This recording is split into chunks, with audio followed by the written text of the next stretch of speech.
31 நாட்களை கொண்ட ஒரு மாதத்தில்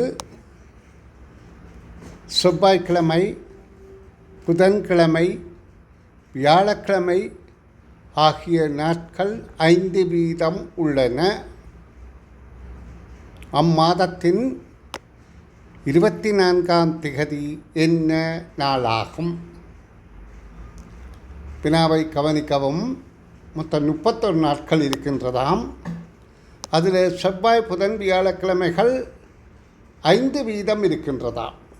5 வீதம் இருக்க வேண்டுமா இருந்தால் அது 29, 31ஆம் திகதிகளாக இருக்க வேண்டும்.